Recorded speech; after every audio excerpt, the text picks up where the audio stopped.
दोस्तों, स्वागत है आपका मेरे YouTube चैनल इंग्लिश बाबू पर। और आज मैं फिर हाजिर हूँ आपके साथ एक नई स्टोरी लेकर। और दोस्तों, आज जो स्टोरी मैं आपके लिए लेकर आया हूँ ये एक शॉर्ट मॉरल स्टोरी है। बहुत ही प्यारी, बहुत ही मज़ेदार, बहुत ही अच्छे मॉरल के साथ ये कहानी है। कहानी सुनने में आपको मज़ा आएगा। उसके अलावा आज की इस स्टोरी में आपको कई सारे नए इंग्लिश के वर्ड मीनिंग सीखने को मिलेंगे, उनकी करेक्ट प्रोनाउंसिएशन के बारे में पता चलेगा और हमेशा की तरह जो इसका ग्रामर का पार्ट है उसे डिटेल में कवर करेंगे, तो एक एक स्ट्रक्चर को आप बड़ी आसानी से सीख पाएंगे। तो चलिए दोस्तों, आज की इस कहानी को हम शुरू करते हैं और सबसे पहले कहानी का टाइटल देखते हैं। कहानी का टाइटल है इम्पोर्टेंस ऑफ ट्रीज़। क्या मतलब हुआ दोस्तों? IMPORTANCE, importance. दोस्तों, ये जो शब्द है ये एक नाउन है और इम्पोर्टेंस का मतलब होता है महत्व। और ट्रीज़ का, और ट्री जो है वो ट्री का प्लूरल है ट्रीज़, जिसका मतलब होता है पेड़। इम्पोर्टेंस ऑफ ट्रीज़ क्या अर्थ हुआ? पेड़ों का महत्व। तो दोस्तों, ये आज की इस कहानी का टाइटल है, शीर्षक है। और अब मैं इसे पढ़ना शुरू करता हूँ। आपसे रिक्वेस्ट है आप कहानी को बिल्कुल ध्यान से सुनें, और यदि आज की स्टोरी में आपको कोई नया वर्ड या फिर नया स्ट्रक्चर मिले तो आप उसे ज़रूर नोट करें, और यदि कहानी पसंद आए तो लाइक भी ज़रूर करें। तो चलिए इसको शुरू करते हैं। A woodcutter named Jagan lived in a small हट। क्या मतलब हुआ दोस्तों? ये जो वाक्य है ये पास्ट इंडेफिनिट का अफर्मेटिव वाक्य है।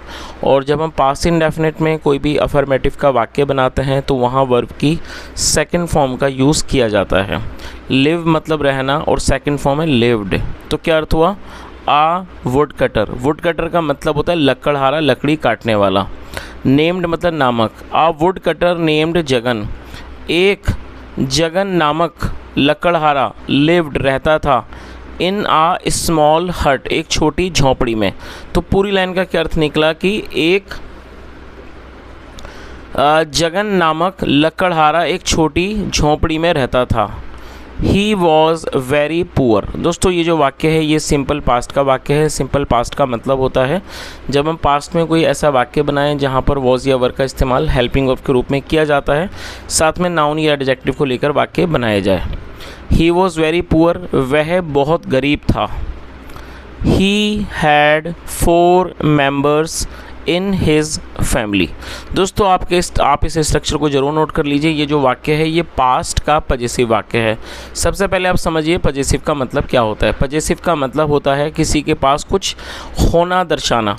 पास्ट पजेसिव का मतलब हुआ जब हम पास्ट में ऐसा वाक्य बनाएं जहाँ पर हम ये दिखाते हैं, ये दर्शाते हैं कि पास्ट में किसी व्यक्ति के पास कुछ था। ऐसे वाक्यों को पास्ट पजेसिव का वाक्य कहा जाता है जहाँ पर हैड का प्रयोग हेल्पिंग वर्ब के रूप में किया जाता है। तो क्या अर्थ हुआ? He had 4 members in his family. उसके परिवार में 4 सदस्य थे। His wife used to work in some nearby houses and earn a little money. दोस्तों, ये जो वाक्य है इस वाक्य में यूज टू का प्रयोग किया गया है। यूज टू का प्रयोग पास्ट के किसी भी वाक्य में कंसिस्टेंसी को दर्शाने के लिए किया जाता है। जब आप कोई ऐसा वाक्य बनाएंगे जहाँ आप ये दिखाएंगे कि सब्जेक्ट के द्वारा किसी काम को बराबर किया जाता था, जैसे मान लीजिए कुछ वाक्य हैं, मैं वहाँ जाया करता था, वह मेरी मदद किया करता था, हम उन लोगों से मिला करते थे। जब आप कोई ऐसा वाक्य बनाएंगे जहाँ आप ये दिखाते हैं पास्ट में कोई भी व्यक्ति किसी काम को बराबर करता था, तो वहाँ पर यूज टू के साथ वर्ब की फर्स्ट फॉर्म लगाई जाती है। तो क्या अर्थ हुआ? हिज वाइफ, उसकी पत्नी, यूज टू वर्क, काम किया करती थी, इन सम नियर बाय हाउसेस, कुछ नज़दीकी घरों में, and earn a little money, और थोड़े पैसे कमाती थी। तो पूरी लाइन का क्या अर्थ निकला? उसकी पत्नी नज़दीकी घरों में काम किया करती थी और थोड़े पैसे कमाती थी। आगे देखिए, जगन हैड 2 डॉटर्स। दोस्तों, ये जो वाक्य है ये भी पास्ट का पजेसिव वाक्य है, जैसे मैंने ऊपर आपको बताया था। और जब हम पास्ट पजेसिव का कोई भी वाक्य बनाएंगे तो वहाँ पर हैड का इस्तेमाल हेल्पिंग वर्ब के रूप में किया जाएगा। जगन हैड 2 डॉटर्स, जगन की 2 बेटियाँ थीं। चलिए आगे देखिए। ही loved his family very much. और दोस्तों ये जो वाक्य है ये पास्ट इंडेफिनिट का अफर्मेटिव वाक्य है जहाँ पर सेकंड फॉर्म लगाई जाती है। लव मतलब प्यार करना, second form loved. He loved his family very much, वह अपने परिवार से बहुत प्यार करता था। He used to go to forest to cut old and dry trees and sell the wood in the market. दोस्तों इस वाक्य में भी यूज टू का प्रयोग है, ऑलरेडी मैं बता चुका हूँ तो अब मैं इस चीज़ को रिपीट नहीं करूँगा। तो क्या अर्थ हुआ, he used to go to forest, वह जंगल जाया करता था। To cut old and dry trees, पुराने और सूखे, ड्राई मतलब सूखे, पुराने और सूखे पेड़ों को काटने के लिए। And sell the wood, wood मतलब लकड़ी और सेल मतलब बेचना, और लकड़ी को बेचने के लिए इन द मार्केट, बाजार में। तो पूरी लाइन का क्या अर्थ हुआ कि वह पुराने और सूखे पेड़ों को काटने जंगल जाता था। And sell the wood in the market, और लकड़ी को बाजार में बेचने के लिए। Sometimes he would not get old and dry trees. दोस्तों वुड का यूज़ भी यूज टू की तरह ही किया जाता है। तो क्या अर्थ हुआ, कई बार, समटाइम मतलब कई बार, he would not get old and dry trees मतलब कई बार उसे पुराने और सूखे पेड़ नहीं मिलते थे। एंड कम बैक, और वापस आ जाता था एम्प्टी हैंडेड, खाली हाथ। एम्प्टी मतलब खाली, एम्प्टी हैंडेड मतलब खाली हाथ। तो पूरी लाइन का क्या अर्थ हुआ कि कई बार उसे सूखे और पुराने पेड़ नहीं मिलते थे। And come back empty handed, और वो खाली हाथ वापस आ जाता था। आगे देखिए, he did not like to cut green trees for the sake of money. दोस्तों ये जो वाक्य है ये पास्ट इंडेफिनिट का नेगेटिव वाक्य है, आप इसके स्ट्रक्चर को ज़रूर नोट कर लें। जब हम पास्ट इंडेफिनिट में कोई नेगेटिव का वाक्य बनाते हैं तो वहाँ पर सब्जेक्ट के बाद डिड नॉट का यूज़ किया जाता है। जैसे ये सब्जेक्ट है, ये डिड नॉट, और डिड नॉट के बाद वर्ब की फर्स्ट फॉर्म लगाई जाती है। तो यहाँ पर फर्स्ट फॉर्म का यूज़ किया गया है। तो क्या अर्थ हुआ, he did not like to cut green trees, उसे हरे पेड़ काटना पसंद नहीं था। For the sake of money, पैसों के वास्ते। तो पूरी लाइन का क्या अर्थ हुआ कि उसे पैसों के लिए, या कह सकते हैं पैसों के वास्ते, हरे पेड़ काटना पसंद नहीं था। चलिए आगे देखिए,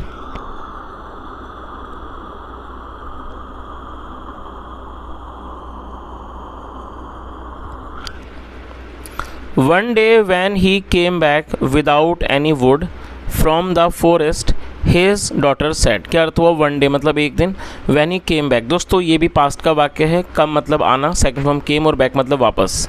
एक दिन जब वह वापस आया, विदाउट एनी वुड, बिना किसी लकड़ी के, फ्रॉम द फॉरेस्ट, जंगल से। his daughter said, उसकी बेटी ने कहा। पूरी लाइन का क्या अर्थ निकला कि एक दिन जब वो बिना किसी लकड़ी के जंगल से वापस आया, उसकी बेटी ने कहा, डियर फादर, प्यारे पिता, why did you not cut any tree today. दोस्तों इसको मैं ज़रूर समझाऊंगा। ये जो वाक्य है ये पास्ट इंडेफिनिट का इंट्रोगेटिव वाक्य है, और उसके अलावा इसमें इंट्रोगेटिव वर्ड का भी यूज़ किया गया है। तो सबसे पहले आप इस बात को नोट कर लीजिए, जब आप पास्ट इंडेफिनिट का इंट्रोगेटिव वाक्य बनाएंगे तो वहाँ पर आपको डिड का यूज़ करना होगा हेल्पिंग वर्ब के रूप में, फिर सब्जेक्ट, फिर वर्ब की फर्स्ट फॉर्म, और ये इंट्रोगेटिव नेगेटिव है, और इधर यहाँ पर WH फैमिली वर्ड का भी यूज़ किया गया है। तो जब आप WH फैमिली वर्ड का यूज़ करेंगे उसे आपको हेल्पिंग वर्ब से पहले मैंशन करना होता है। तो यहाँ पर इसको पहले मेंशन किया गया। तो क्या अर्थ हुआ, डियर फादर, प्यारे पिता, why did you not cut any tree today, कि प्यारे पिता आपने आज कोई भी पेड़ क्यों नहीं काटा। जगन सेड, जगन ने कहा, I cut only dry trees. तो जगन ने क्या कहा, I cut only dry trees which are of no use. मैं सिर्फ सूखे पेड़ों को काटता हूँ जो किसी काम के नहीं होते हैं। Dry trees are to be cut one day और द अदर, और जो ड्राई ट्रीज होते हैं मतलब सूखे पेड़ होते हैं, आर टू बी कट, उन्हें काटा जाता है, वन डे और द अदर, उन्हें कभी ना कभी काटा जाता है। आगे देखिए, the second daughter who was listening to her father intently said. और दोस्तों इंटेंटली को आप नोट कर लीजिए, ये एडवर्ब है जिसका मतलब होता है निष्ठा पूर्वक, निष्ठा से। तो पूरी क्या लाइन का क्या अर्थ हुआ, द सेकेंड डॉटर मतलब कि दूसरी बेटी, who was listening to her father intently, जो अपने पिता की बात को बड़े ध्यान से, बड़े निष्ठा से सुन रही थी। सैड, उसने कहा, बट लेकिन, आई नो मैनी पीपल, लेकिन मैं कई लोगों को जानती हूँ, हु कट ट्रीज, जो पेड़ों को काटते हैं, even when they are green, मतलब जब वो हरे होते हैं, और दोस्तों यहाँ पर मैं एक चीज़ भूल गया हूँ, उसको सोच रहा हूँ बता देता हूँ। यहाँ जो हु है ये एक रिलेटिव प्रोनाउन के रूप में प्रयोग किया गया है। जब हम कोई रेफरेंस देते हैं तो हु का यूज़ किया जाता है। तो पूरी लाइन का क्या अर्थ निकला कि जो दूसरी बेटी थी, सेकंड डॉटर मतलब दूसरी बेटी, who was listening to her father intently, जो अपने पिता की बात को बड़े ध्यानपूर्वक सुन रही थी, बड़ी निष्ठा से, उसने कहा but I know many people, लेकिन मैं कई लोगों को जानती हूँ, who cut trees even when they are green, कि मतलब मैं ऐसे कई लोगों को जानती हूँ जो हु कट ट्रीज़, जो पेड़ों को काटते हैं, even when they are green, मतलब जब वो हरे होते हैं, जब भी वो पेड़, तब भी वो पेड़ों को काटते हैं। देन फिर वाई इज़ दैट, फिर ऐसा क्यों है, that you do not like to cut green trees, कि आपको हरे पेड़ काटना पसंद नहीं है। तो दोस्तों इस चीज़ का मतलब आपको समझ ही आ गया होगा। जो दूसरी बेटी थी वो अपने पिता की बातों को बड़े ध्यान से सुन रही थी। फिर उसने ये भी कहा कि मैं ऐसे कई लोगों को जानती हूँ जो हरे पेड़ों को भी काटते हैं। फिर ऐसा क्या है कि आप हरे पेड़ों को नहीं काटते हैं। जगन सेड, जगन ने कहा, माय डियर डॉटर्स, मेरी प्यारी बेटियों, डू यू नो, क्या तुम जानती हो, दैट की green trees are essential for our lifes. दोस्तों एसेंशियल का मतलब है ज़रूरी, आवश्यक, ये एडजेक्टिव है, और लाइफ का मतलब होता है जीवन, और ये प्लूरल है लाइफ्स। तो पूरी लाइन का क्या अर्थ निकला कि जगन ने कहा कि मेरी प्यारी बेटियों, डू यू नो, क्या तुम जानती हो, that green trees are essential for our lifes, हरे पेड़ हमारे जीवन के लिए आवश्यक होते हैं। They make the air pure, वो हवा को शुद्ध बनाते हैं, एंड फ्रेश और ताज़ा। तो उसने आगे क्या कहा कि वो हवा को शुद्ध और ताज़ा बनाते हैं। इन the absence of green trees, और दोस्तों आप इस वर्ड को नोट कर लीजिए, एब्सेंस नाउन है जिसका मतलब होता है अनुपस्थिति या किसी चीज़ की गैर मौजूदगी। तो उन्होंने क्या कहा आगे कि in the absence of green trees, हरे पेड़ों की अनुपस्थिति में, या कह सकते हैं हरे पेड़ों की गैर मौजूदगी में, we shall not be able to breathe fresh air, हम ताज़ी हवा का श्वास नहीं ले पाएंगे, मतलब हम ताज़ी सांस नहीं ले पाएंगे। और दोस्तों ब्रीथ का मतलब है सांस लेना। तो पूरी लाइन का क्या अर्थ हुआ, उन्होंने क्या कहा कि ये हरे पेड़ों की गैर मौजूदगी में, या फिर कह सकते हैं हरे पेड़ों की अनुपस्थिति में, we shall not be able to breathe fresh air, हम ताज़ी सांस नहीं ले पाएंगे। द डॉटर सेड, बेटी ने कहा, वॉट इज़ फ्रेश एयर, ताज़ी हवा क्या है। और दोस्तों ये जो वाक्य है ये भी एक सिंपल प्रेजेंट का वाक्य है जहाँ पर इसका इस्तेमाल हेल्पिंग वर्ब के रूप में किया गया है। तो बेटी ने कहा ताज़ी हवा क्या है। जगन सेड, जगन ने कहा, you are too little to understand. तो उन्होंने क्या कहा कि यू आर टू लिटिल, आप बहुत छोटी हो, टू अंडरस्टैंड, समझने के लिए आप बहुत छोटी हो, but I shall tell you, लेकिन मैं आपको बताऊंगा। आगे देखिए, actually we inhale oxygen and exhale carbon dioxide. और दोस्तों आप इन दोनों वर्ड्स को नोट कर लीजिए। इनहेल का मतलब होता है अंदर लेना, और एक्सहेल का मतलब होता है बाहर छोड़ना। जब दोस्तों हम सांस लेते हैं तो जो हम ऑक्सीजन अंदर लेते हैं उसको इनहेल कहा जाता है, और जो हम बाहर निकालते हैं कार्बन डाइऑक्साइड उसको एक्सहेल कहा जाता है। आप इन दोनों वर्ड की स्पेलिंग को नोट कर लीजिए, INHALE इनहेल और EXHALE एक्सहेल। और आप इन चीज़ों को याद भी रखें, दोनों अच्छे अच्छे वर्ड हैं। सांस जब हम अंदर लेंगे तो इनहेल, और जब हम उसको बाहर निकालेंगे कार्बन डाइऑक्साइड तो क्या होता है एक्सहेल। तो क्या अर्थ हुआ, एक्चुअली मतलब कि असल में, वी इनहेल ऑक्सीजन मतलब कि हम ऑक्सीजन अंदर लेते हैं, एंड एक्सहेल कार्बन डाइऑक्साइड, और कार्बन डाइऑक्साइड को बाहर निकालते हैं। These green trees observe carbon dioxide, और ये जो हरे पेड़ होते हैं वो ऑब्जर्व करते हैं किसे, कार्बन डाइऑक्साइड को, एंड रिलीज ऑक्सीजन, और वो ऑक्सीजन को रिलीज़ करते हैं, मतलब वो ऑक्सीजन को छोड़ते हैं। चलिए, तो दोस्तों यहाँ हमें कितनी अच्छी जानकारी मिली है हरे पेड़ों के बारे में, कि जो हरे पेड़ होते हैं उनका क्या काम होता है, वो कार्बन डाइऑक्साइड को ऑब्जर्व करते हैं, मतलब उसको वो सोखते हैं, और फिर वो क्या करते हैं, ऑक्सीजन को रिलीज़ करते हैं। तो जाहिर सी बात है कि ये जो हरे पेड़ हैं ये हमारे लिए बहुत ज़्यादा ज़रूरी है ताकि हमें अच्छी ऑक्सीजन मिले। आगे देखिए, वन डॉटर इंटरप्टेड, इंटरप्ट का मतलब होता है बीच में टोकना। एक बेटी ने बीच में टोका, father, we don't want to go into its detail. तो उसने क्या कहा कि पापा, we don't want to go into its detail, हम इसके डिटेल में नहीं जाना चाहते हैं। प्लीज़ टेल अस, कृपया हमें बताइए, the importance of trees in short, in short मतलब संक्षिप्त में। तो उसने क्या कहा कि please tell us the importance of trees in short, मतलब कृपया करके हमें पेड़ों के महत्व के बारे में संक्षिप्त में बताइए। आगे देखिए,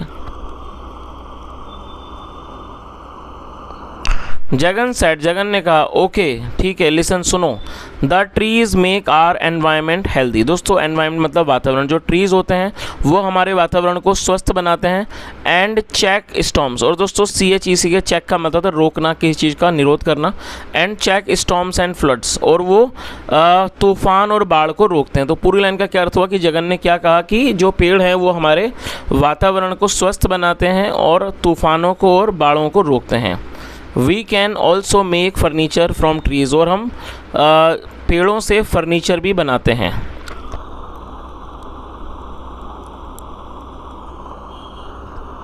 बोथ द डॉटर्स सेड, दोनों बेटियों ने कहा, now we understand the importance of trees. उन्होंने क्या कहा कि now we understand the importance of trees, अब हम पेड़ों के महत्व को समझते हैं। इन फैक्ट, असल में trees play an important role in our lifes, असल में पेड़ जो हैं वो हमारे जीवन में महत्वपूर्ण भूमिका अदा करते हैं। चलिए, तो दोस्तों इस तरह से छोटी सी कहानी ख़त्म होती है बहुत ही अच्छे मॉरल के साथ। और जैसा दोस्तों आप लोग जानते ही हैं कि जो आजकल जो पॉल्यूशन है या फिर जो ग्लोबल वार्मिंग है वो एक तरह से बहुत बड़ी समस्या है, और वो एक जगह की समस्या नहीं है, ये एक तरह से एक पूरे संसार की ही, पूरी दुनिया की एक बड़ी समस्या है पॉल्यूशन, जिसकी वजह से हमें बहुत नुकसान होता है। और दोस्तों कहीं ना कहीं ये जो पेड़ हैं ये हमारे वातावरण को शुद्ध करते हैं और साथ में ये हमें पॉल्यूशन से बचाते हैं, हमें ताज़ा ऑक्सीजन देते हैं, जो कि हमारे लिए बहुत ज़्यादा एसेंशियल है। तो दोस्तों ये आज की एक छोटी सी कहानी थी अच्छे से मॉरल के साथ। यदि आपको कहानी पसंद आई हो, मेरा पढ़ाने का प्रयास अच्छा लगा हो, तो आपसे रिक्वेस्ट है वीडियो को ज़रूर लाइक करें, शेयर करें, चैनल को भी सब्सक्राइब करें।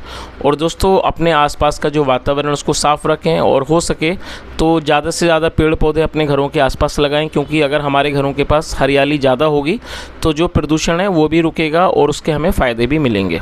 यहाँ तक सुनने के लिए thank you so much. Have a nice day and bye.